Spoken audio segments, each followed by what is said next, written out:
Good morning, everybody. Welcome to a special edition of Insurance Questions Podcast. It's our maybe podcast live. All our viewers are joining us on all of our network affiliates, and all the comments and statements by Eddie Buffalo, Donnie Lowe, and Sassy Sarah are purely for entertainment purposes.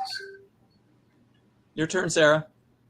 Like, subscribe, share, follow, do all the things on all the socials, and bug Eddie on TikTok. He really, really, really loves it.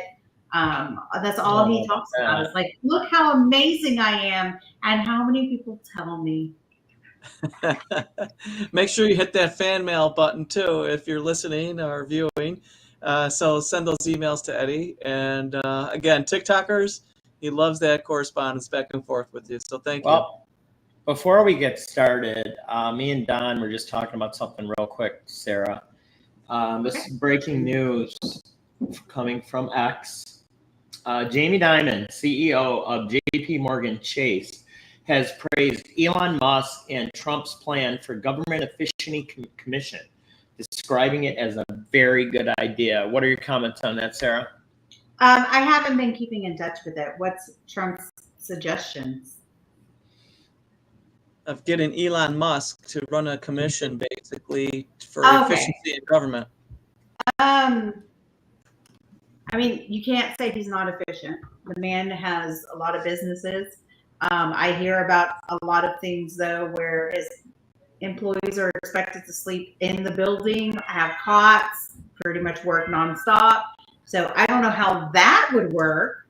But, I mean, I think having intelligent people who know what they're doing and who know what they're talking about in the right positions makes sense. So, I mean, possibly. I mean, he freaking sold a flamethrower that said it was not a flamethrower. So, I mean, you can't say he doesn't have big business acumen, and he may be able to help with a lot of things. So, yeah. Interesting. All right, Eddie. Basically, we really just wanted to hop on because we had a brainstorming session this morning. Where we plan on going with our podcast and so forth. And basically, we want to leave it up to our viewers also, because we want to make sure that we're giving people what they're looking for. All right. And what are your suggestions, Donnie? Because I know we've been going back and forth on a lot of stuff. Yeah, so we just want to know the length of the podcast, the content of the podcast, the quality of it, the subject matter. We just want more feedback from our viewers and listeners. Just to, we like this, we don't like this. So sometimes when you don't hear feedback, it could be, hey, it's okay, or no, we don't like it, I'm just not going to respond. So yeah, let us know what you're thinking. We want to gear this so that there's some good, valuable information for you, our viewers and listeners. So, Donnie, why is your Buffalo Sabres losing right now? That's interesting. So it's the first game of the preseason, or this regular season. They're in Czechia, Prague, and all the teams that the Sabres faced during the preseason were pretty much, like farm teams. And I did not know that, Don, because they've been like blowing it up. Yeah, so they haven't played a full roster team in the preseason. So this is their first game against a full roster NHL team. So they're, give them some time. I know they're down 2-0 after first period, but give them some time.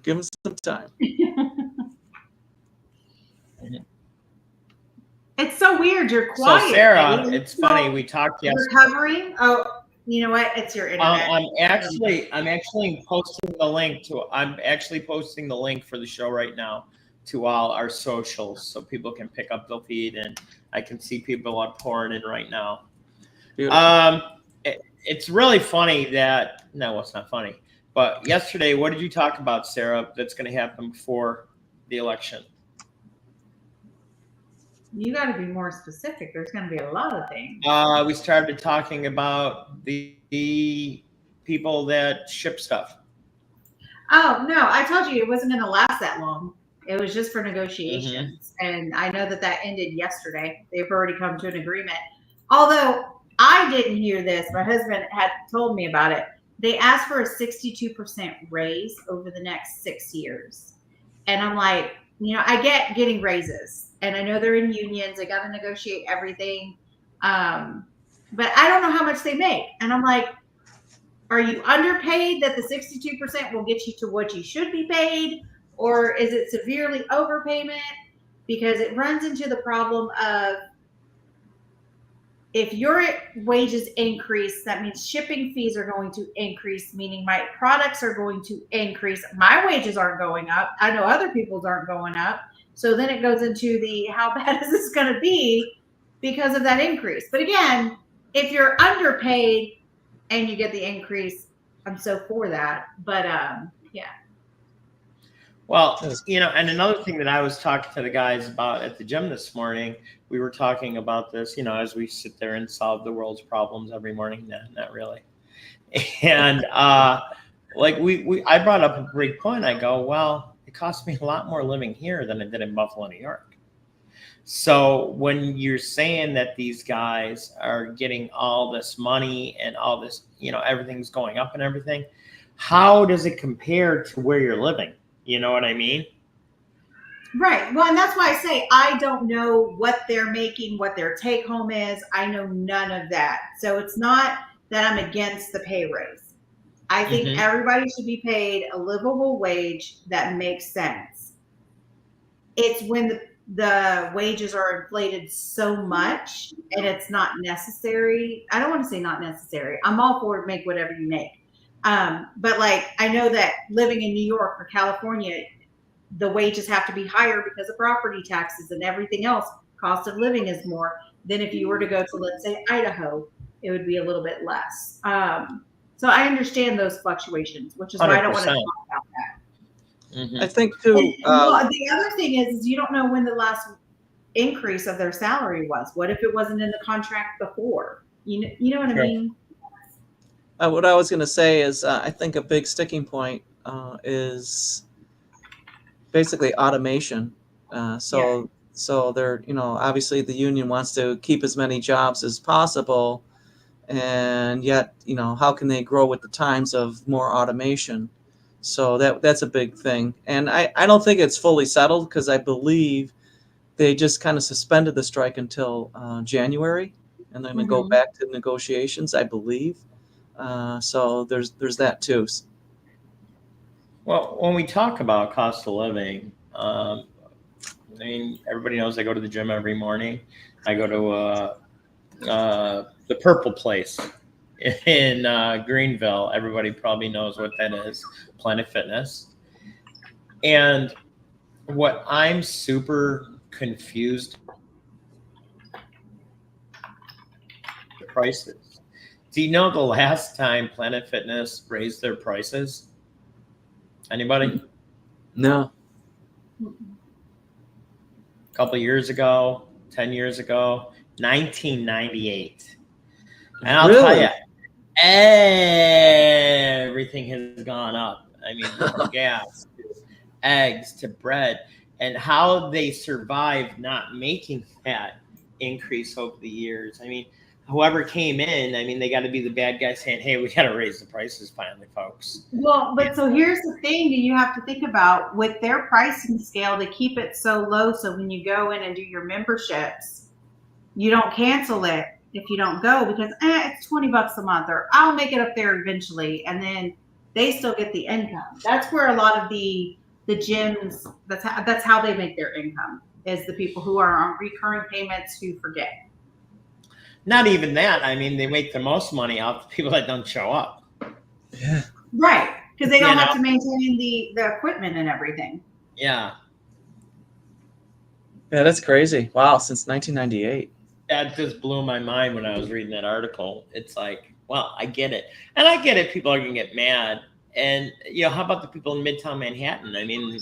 The membership for Planet Fitness in Midtown Manhattan is $249 a month. Oh, location. Yeah. So what I would do is just sign up for one in a city that it doesn't cost me that much. Say, oh yeah, I'm visiting, because on their one membership I can go to any place, So it sounds Crazy. like Eddie Buffalo problems, doesn't it, folks? Yes, it's Eddie Buffalo problems. I like how I look super casual. Sarah is a vision in green. Green's always looks good, and Donnie, you always look the same. I don't know if that's good or folks, bad. I think you like it that I pick on Donnie Lowe, but let me know if it's a little bit too much, okay? Because I'm glad we're getting the response. I mean, right now there's 12 million people watching our show, and it's like we're just throwing this together. But we also want to talk about something that we've been talking about for a while. I don't know about you guys, but I like to learn from people that have been successful in their field. Yeah. And we were kind of successful because we weren't podcasters.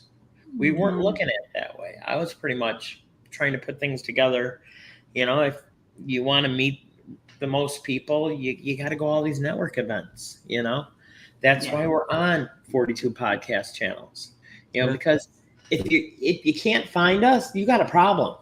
Well, and that's also how Eddie and I met, was at one of our networking groups. 100%. And luckily, He was, Sarah what shared was my it vision. you called yourself? The cruise director, because he would have us go and meet everyone and hang out after hours. And the first few, have you guys done that since I'm not there anymore? Well, and so the first one was great. We had a great turnout, and then it just kind of dropped off from there. So, because you left. That's why, Ed. Our Christmas party was at axe throwing, Don. I remember you talking Everybody about had a good time. Food was great. Booze was good. And everybody walked out alive, so that's a great thing. Alcohol and throwing axes. What could go wrong? Nothing at all. I love the name of the place that we went to in McKinney Square, Sarah. The Horse's Axe. Yeah, I love it. It's a really fun place. Well, I took Aiden for his birthday to do axe throwing, and it's really nice because it was one of those things, at parties you can get food and drink and stuff, and I'm like, oh no, we're going to do axes as gifts to everyone who showed up. And so his Boy Scouts, they all got axes. It was pretty awesome. That's cool. You gotta laugh, because when I moved here, I'm starting to learn a lot of different words that I didn't know back in South Buffalo. Like, so how many charcuterie boards do you need? I'm like, I need axe throwing boards. I don't need whatever you just said. Right. Because then back home, the party's like, how many pizza and wings you need? How many pies? How many orders of wings do you need? You know what I mean? And the price of wings is so crazy, Charcuterie boards. That's funny. Yeah, what the hell is that? What language is that we're talking, Johnny? It's definitely not South Buffalo. No, probably you fancy people in North Buffalo in your area, Don. You probably invented the charcuterie board, for Christ's sake. No, I wish I did though. Wow. But I love the direction we're going, and I hope that you keep on growing with us. I'm super glad that we have an opportunity to educate people on their finances. And I'm really taken aback that, people our age, not so much. But the younger generation, they're really trying to figure out what to do with their money. I mean, I'm wondering if it's because they saw the parents struggle and they don't want to see that happen. Or is there just more information out there? What do you guys think? I think it's a mixture. The information's out there, which is helpful. But I know a lot of people that have seen parents struggle and they do the complete opposite. And I mean, I've seen them also see their parents struggle and they keep going the same route. So, I mean, it just really depends on the person. But information is so much easier to get a hold of right now. No, that's very true. And how many times, Ed, have we seen, we might get a phone call from somebody, say we kind of meet somebody and we start talking about life insurance and and then something happens in their family where they lose a loved one, Mhm. and then they're calling us, say, you know what, we got to do something. We just went through a heartbreaking experience, and then the financial stuff was not covered, and it was just adding more Yeah. strain and stress to our grief. So we have to do something to protect for our children, or our loved ones. So It's funny. I was talking to the gentleman this morning that wanted us to talk about perception. It's the same one that dumped his homeowners, and I go, "Yeah, we like talking about that, but you really set the world on fire when we found out that you got rid of your homeowners." And, well, a lot of people are doing it. And I go, well, I'm thinking to myself, and I'm not going to say that, if Donnie Lowe's jumping off that bridge, do I got to do it too? exactly. Yeah, and you brought up a good point yesterday, Sarah, is that what are you leaving behind if you're not doing the right thing? And in your mind, maybe, you're justifying why you don't have insurance on your home. But I mean, money goes fast, especially if your house on fire, and we don't get tornadoes in Texas, do we, Sarah? No. I love Texas. I really enjoy my new home. I don't like the bugs, Sarah. They're getting to me, kid. Oh yeah, nobody likes the freaking bugs here. Like oh, the new God. thing, Johnny, is these black crickets. They're everywhere. Hold on. Oh. This year is so much worse. We went to a football game last week, and it was flying at people's heads, like just crickets all over the place. Oh my God. So usually it's not that bad. We just have certain years we'll just have one bug that's what they were saying. Is it like the locust infestation? Kind of, but these are crickets. Kinda, yeah. And then End of a few times? years ago, we saw them Stop spiders. it. She's a conspiracy person, not you, Don. It's not end of times. No, because Locust. I'm used to seeing them so much. No, but we'll have either the crickets, sometimes it's spiders, sometimes it is locusts, or we've even had it where June bugs, they start flying at you really bad.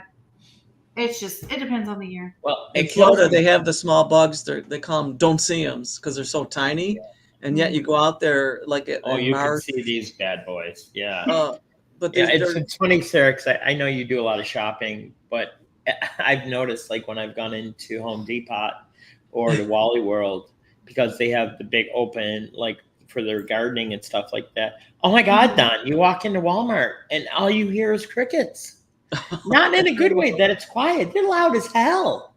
Oh yeah, they are. Freaking everywhere. Is it because of all the rain that you've gotten? Does that have an impact on it, or? It's a little bit of both, because they hibernate. Oh, I don't know why I know all this, but I do. They hibernate over the winter.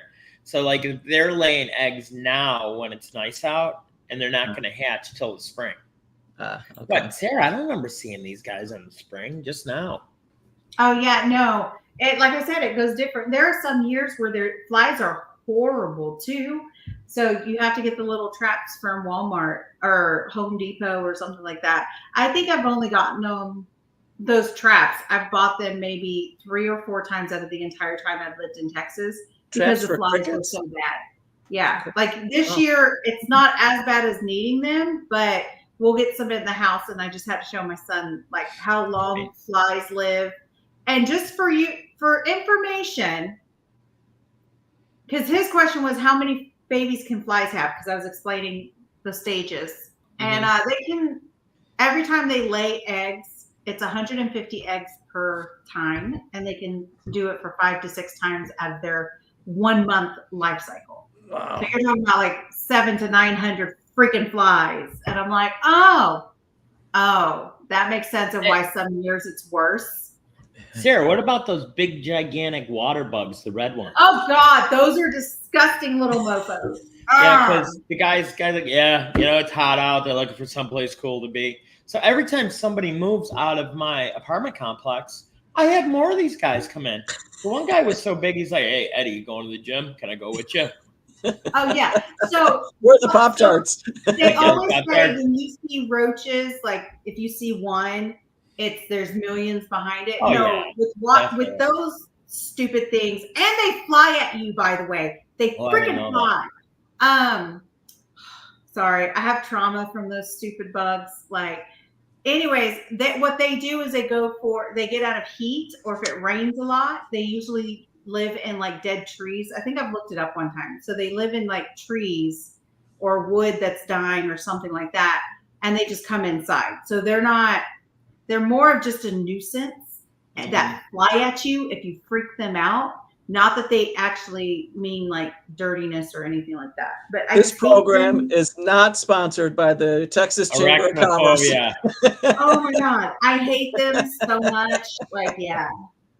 Like we a have big them at thing our is- house because we have like this massive tree in our front yard, and I would hear them like crawling on the posters at night or on my hair, yeah. and it's like it's caused me to That's why I leave my TV on. I don't want to hear anything. Yeah, no, they're horrible. Oh my I goodness. mean, they even tell you straight out, Don, don't walk around without shoes on your grass. Oh, I would believe that. You never know what's in it. Yeah. Mhm. Same in Florida too. So, well, this has been an interesting episode. Yeah. Wow. We just hit the rush. We just hit the rush number of 2112. So I think it's time to wrap it up for the weekend. Perfect. We said we weren't going to do a show unless something weird happened in the country, but everything's fine. Sabres are losing 3-0 now, Don, just so you know. So yeah, it's good to see they're consistent. They'll come back. How many years have they missed the playoffs, buddy? 13 seasons. Longest playoff drought in all major sports. It is. So if you like watching the Sabres lose, like these guys here, we're the place to know. That's right. But we're gonna try to tighten everything up so we can get a better product out to you folks. I know we're talking about doing our podcast academy to show you how to do these things, because it's kind of a double-edged sword, with podcasting, just like even with sales or insurance or even taxes. A lot of times you don't know stuff until you know it. Yeah. Right. You don't know what you don't know, as they say. Right. And I've seen the evolution. Donnie's super smooth on the show. Sarah is a lot sassier. But, we got to rein her in a little bit, and even me, I think I try not to be as crazy. Especially the best thing we did is start doing live shows, because you haven't heard me swear anymore, do you? No, it's you've Let's been not good so start far. today. Don't jinx I'm yourself. a big boy now, yes. Don't jinx yourself. Once again, if you like working with people that are just like you, we're the people to see. www.ebiagency.com. You can reach Sassy Sarah on our partner page. And I didn't even put our banner up today, Don. Sorry, guys. There it is. Sorry. Oh, it's off. There it is. And so insurance question hotline is 716-541-4118. And email, you can get a hold of me at eddiebettnersinsurance@gmail.com. I hope everybody has a nice weekend. We are going to have a boxing coach on Monday morning for our show for Buffalo Fights Live #2. Donnie, what do you think about that? That's awesome. I think hopefully you can coach me a little bit too. Yeah, you need it. I know. Buddy. Yeah. So for your buddy Eddie Buffalo, Donnie Lowe, and Sassy Sarah, have a wonderful weekend, and you and your family stay safe. Life's worth living. Make sure you take care of yourself, and remember, keep punching. All right. Take care, folks. Oh, by the way, special somebody, happy birthday to him tomorrow. I'll be seeing him tomorrow. All right. Take care. Ciao. See ya. See, I got to come up with something like, hey, we are out of here. I kind of like keep punching, so we're going to go with that. All right. There we go.